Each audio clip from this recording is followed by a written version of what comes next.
milliard d'hectares de terres dégradées à restaurer à l'horizon 2030, l'une des recommandations issues de la conférence des parties à la Convention des Nations Unies sur la lutte contre la désertification et la sécheresse tenue en mai 2022 à Abidjan. Une volonté que veut accompagner le Centre d'études prospectives, d'où cette signature de convention entre le président de la COP 15 et cette entité. L'expertise du Centre d'études prospectives se retrouve essentiellement dans un vivier de chercheurs. Nous nous sommes très honorés d'avoir été cooptés pour accompagner cette institution mondiale dans cette dynamique-là, d'apporter une contribution des chercheurs ivoiriens à travers la production de rapports d'expertise qui pourront certainement consolider les connaissances sur le sujet de la désertification. Il est question de proposer la mise en place d'un index qui sera mondial, qui permettra de mesurer le taux de dégradation des terres au niveau de chaque pays, de manière à avoir un index unique qui permettra d'indiquer à chaque État sa position au niveau de la réduction de la dégradation des terres pour l'atteinte des objectifs. Le centre d'études va également travailler sur ces efforts-là que nous mettons en place pour unifier la réflexion autour des corrélations entre la dégradation des terres, la perte de biodiversité et les changements climatiques. Le Centre d'études prospectives est dédié à la promotion des politiques de développement. Les domaines d'intervention sont entre autres la bonne gouvernance, l'accès aux services sociaux de base et la promotion de l'emploi décent.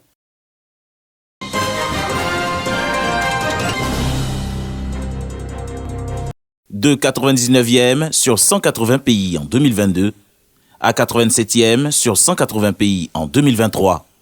La Côte d'Ivoire gagne en un an 3 points et 12 places, soit un score de 40 sur 100 selon le rapport de l'ONG Transparency sur l'indice de perception de la corruption. Ce résultat est le fruit de la stratégie nationale de lutte contre la corruption. Des statistiques qui invitent à la protection des lanceurs d'alerte à l'occasion de la journée africaine de lutte contre la corruption. Cette journée vise donc à sensibiliser sur l'importance des lanceurs d'alerte dans la lutte contre la corruption et à encourager les États à mettre en place des mécanismes de protection efficaces pour ces acteurs clés.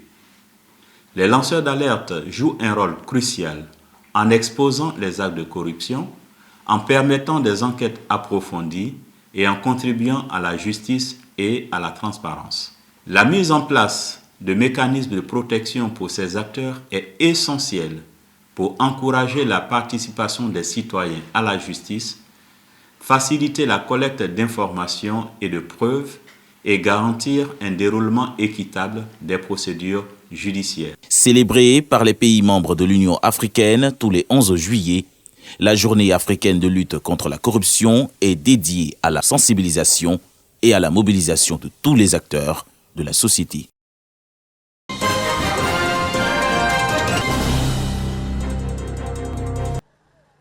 Au premier semestre de l'année 2024, c'est-à-dire du 1er janvier au 30 juin dernier, 217 cas d'accidents, dont 179 cas impliquant des motos, ont été enregistrés dans le seul département d'Abengourou.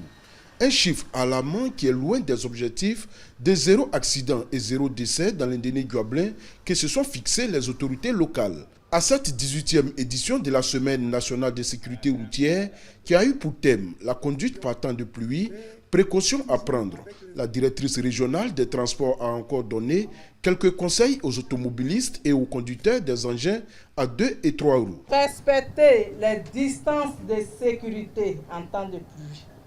C'est très important. Il faut éviter de freiner brusquement lorsqu'il pleut. Réduisez votre vitesse car la chaussée est glissante en temps de pluie. Le secrétaire général de la préfecture d'Abengourou, représentant le préfet des régions, s'est offusqué du nombre croissant d'accidents sur les routes malgré les nombreuses campagnes de sensibilisation. Il a donc instruit les forces de l'ordre à plus de rigueur sur les routes avant de transmettre le message du préfet. Monsieur le préfet des régions, constatant la hausse des accidents ici dans le département, a décidé que tous les engins à 2 roues, 3 roues, qu'il y ait le port de casque obligatoire. Et ça, ce n'est pas négociable. Ça s'applique automatiquement. Pour tous les engins qui ne sont pas encore en règle, il leur donne 2 mois pour pouvoir se mettre en règle. En septembre, nous allons procéder à la répression. Après les mots de la directrice régionale des transports et du secrétaire général de préfecture, le premier responsable des transporteurs dans la région de Lendene-Guablin a exhorté ses condisciples à plus de responsabilités au volant.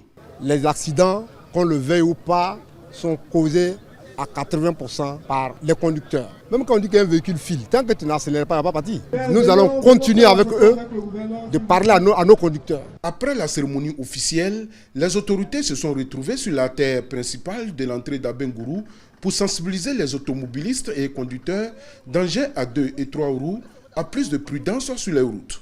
Ils ont insisté sur le port de la ceinture de sécurité pour les automobilistes et du casque pour les motocyclistes.